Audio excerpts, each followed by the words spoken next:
J'ai tout de suite voulu prendre la revanche sur ce que je voyais, puisque c'était irrémédiable, et je me suis lancée.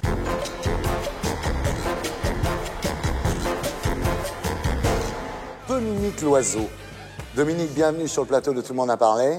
Alors, vous êtes né le 28 août 1953 à Neuilly sous le nom de Dominique Brunet. Père ouvrier, mère concierge. Vous avez 3 ans lorsque votre famille s'installe en Alsace, à Rosenwiller, au nord de Strasbourg. La vie est dure. Non, pas particulièrement dure quand on n'a pas connu autre chose. Vous apprenez à tout faire de vos mains, des nouilles au bricolage, en passant par la récolte de tabac et de houblon. Et du houblon, oui. Je viens d'ailleurs d'en planter cette année, voyez-vous. Oui. Alors, vous dites, en rentrant de l'école, je devais m'occuper des animaux, peser les sacs de houblon, et le soir, après les devoirs, je cousais des chaussures pour boucler les fins de mois. Je n'étais pas obligée de le faire. Ouais. Mais je faisais comme tout le monde, j'aidais tout le monde. Il n'y avait rien d'autre à faire. Il n'y avait pas toutes les activités actuelles, il n'y avait pas de télévision, il n'y avait pas tout ça. Donc on s'aidait, on s'entraidait, et c'était en famille, on était très heureux comme cela.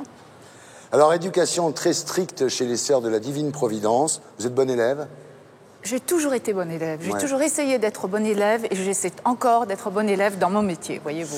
Alors, vous passez le bac, faites un BTS, une maîtrise de biochimie, et à 20 ans, vous quittez l'Alsace. À ce moment-là, vous vous destinez à l'enseignement. Oui, j'avais une maîtrise de biochimie. Et à ce moment-là, déjà, on avait du mal à trouver des postes. Et les profs de la faculté de sciences de Strasbourg nous avaient tous recyclés. Et moi, ils m'avaient dit que ça serait bien de faire l'enseignement de la biochimie. Donc, c'était pour les lycées techniques et je suis allée à Cachan. Là, vous donnez des cours au lycée hôtelier Jean Drouin à Paris. Et parallèlement, vous passez un CAP de cuisine. Oui, parce que donc, j'étais un des rares professeurs de biochimie qui a été content d'être nommé dans un lycée hôtelier. Ouais. Parce que j'avais des élèves en cravate, attachés de caisse. C'était extraordinaire. Ouais, c'est bien élevé. Et puis, j'ai découvert le monde de l'hôtellerie, de la restauration, que je n'avais pas eu la chance de connaître. Et là, j'ai écrit tous les livres pour les écoles hôtelières, d'ailleurs, et je me suis passionnée. Mais pour ne pas être juste une scientifique qui n'y connaît rien au métier, j'ai passé mon CAP de cuisine. Voilà. Ce qui sera déterminant, en fait, c'est qu'en 1981, après la publication de votre premier ouvrage, Hygiène et Restauration, vous commencez à piger dans un journal professionnel qui s'appelle L'Hôtellerie, et bientôt vous rejoignez la rédaction à plein temps. Donc là, vous devenez journaliste. Oui, ce qui était pour moi quelque chose d'extraordinaire, parce que c'est vrai que j'étais pas très bonne en français, parce que chez moi, il n'y avait pas de livre, donc j'étais pas très, très à l'aise dans l'écriture. La rédaction, c'était vraiment ma hantise. Et là, j'ai dû écrire des articles, mais c'était des articles très professionnels, c'était très technique, c'était pas du journalisme où on a besoin de broder. Et c'est là qu'un jour de 1986, l'hôtellerie, donc, vous envoie faire un reportage sur une manifestation professionnelle à Vichy. Oui.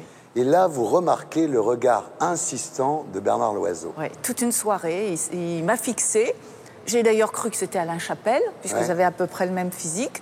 Et le lendemain, quand j'ai voulu lui dire que je n'étais pas la personne qu'il pensait être, parce que j'ai cru qu'il me confondait avec quelqu'un, il était parti.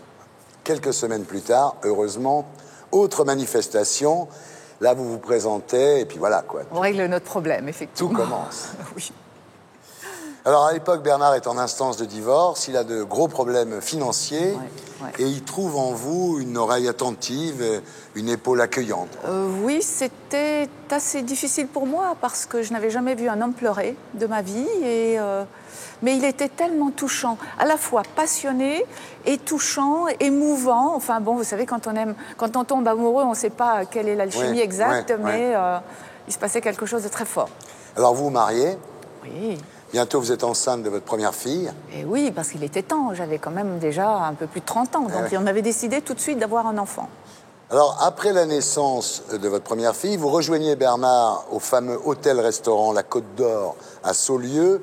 Et là-bas, vous découvrez des conditions de travail très difficiles, en fait. Oui, parce que c'était une petite équipe. C'était une maison encore assez désuète qui était telle qu'elle était, je crois, dans les années 50, vraiment. Et donc, c'est moi qui avais vu quand même beaucoup voyager de par mon métier. J'étais un petit peu... Bon, il fallait redémarrer de façon assez modeste. Et surtout, je suis tombée dans une équipe qui ne m'attendait pas. Et je n'avais pas la bonne étiquette non plus. Vous avez du mal à vous faire une place, effectivement. Il vous faudra du temps. Mais en 1998, vous êtes nommé administrateur de Bernard Loiseau SA lors de l'introduction de la société en bourse. Donc c'est quand même un bâton de maréchal. Les choses ont commencé à se structurer un peu, c'est vrai. Là, Bernard Loiseau est au fait de sa gloire, 3 étoiles au Michelin, 19 sur 20 au Gault-Millau, c'est énorme. Et le 24 février 2003, il se tire une balle dans la tête avec un fusil de chasse, sans laisser d'explication. On les attend toujours. Hein. C'est vous qui avez découvert le corps? Oui, heureusement que ce n'étaient pas mes enfants. Et je ne sais pas ce qui s'est passé, mais j'ai tout de suite voulu prendre la revanche sur ce que je voyais, puisque c'était irrémédiable, et je me suis lancée. À l'époque, on a accusé les journalistes qui posaient des questions sur le maintien de la 3e étoile de votre mari. Mais elle était maintenue, puisque le guide était sorti quelques jours au préalable. Donc il était rassuré de ce côté-là? Exactement. En fait, pour vous, votre mari travaillait 7 jours sur 7, il ne prenait pas de vacances, ni du temps d'ailleurs pour ses enfants, et vous pensez qu'il s'est suicidé à cause d'un burn-out, quoi? Oui, exactement. Oui. J'ai aussi découvert après qu'il était bipolaire. Hein. C'est une maladie qui était moins connue dans ces années-là. Et moi, je ne l'avais pas étudiée dans mes études passées. Et c'est un fait qu'on n'a pas pu empêcher, malheureusement. Il avait des moments d'angoisse? Toujours en hiver, quand en mois de janvier, vous voyez, il n'y a pas grand monde après les fêtes de fin d'année. Et il était toujours déprimé l'hiver. Donc ça ne nous a pas tellement étonnés. Le soir de sa mort, vous assurez le service. Et bientôt, vous recevez des milliers de lettres de soutien. Parce que voilà, vous faites front, vous reprenez les affaires avec beaucoup de courage. Oui, mais maintenant, avec le recul, je comprends ces nombreuses lettres. C'est que les clients et tous ces fans, entre guillemets, voulaient que cela continue. Et ça, c'est assez rare. Alors, le 24 février 2004, vous êtes nommé PDG de Bernard Loiseau SA. Donc là, voilà, c'est vous la patronne. Vous dites, je n'ai jamais imaginé baisser les bras. Pour moi, c'était une revanche à prendre. Et puis, il y a, quand vous avez une équipe autour de lui, moi j'étais autour de lui, on était tous derrière lui, vous êtes autour de Bernard Loiseau. Loiseau, ça veut dire quelque chose, le nom de l'oiseau. Et pour nous, c'était inconcevable qu'on enlève ce nom de la façade. Voyez-vous, ça n'aurait pas été possible. Alors, première année évidemment difficile quand vous avez repris les affaires, grosse baisse de la fréquentation. Et puis, peu à peu, ça repart et aujourd'hui, ça marche merveilleusement bien. Oui. Et malgré la crise, là, on augmente d'année en année et même cette année encore. Et ça, c'est dû à notre volonté féroce, à notre recherche de l'excellence et aussi au fait d'avoir une équipe soudée et d'avoir un fédérateur. Je veux dire, ce phénomène qui s'est produit autour de Bernard Loiseau, je ne sais pas si ça peut se produire autour d'un autre chef. Mais c'est très exceptionnel. C'est quand même, Bernard était tellement aimé des Français, de tous les Français, le taxi le reconnaissait à la voix. Vous voyez, c'est un phénomène très particulier. Alors, si c'était à refaire votre vie, qu'est-ce que vous ne referiez pas pareil? J'aurais usé de plus d'autorité sur lui en lui disant qu'il faut fermer un mois et fermer 1 ou 2 jours par semaine. Au moins en hiver au départ, voyez-vous. Et ça, il ne l'a jamais accepté.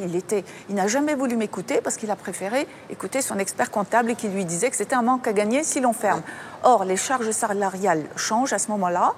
Et maintenant, nous faisons cela et ça marche très bien. Vous voyez, j'aurais dû ne pas baisser les bras. Mais quand vous avez un individu comme Bernard, une personnalité tellement forte, il y a un certain âge, vous ne pouvez pas changer le personnage. Et là, c'était lui qui décidait de cela. Donc, on ne peut pas tout le temps s'affronter. Et j'avais un peu, moi, baissé les bras là-dessus, mais je n'aurais pas dû. Le jour où vous allez mourir, qu'est-ce que vous voulez qu'on marque sur votre tombe?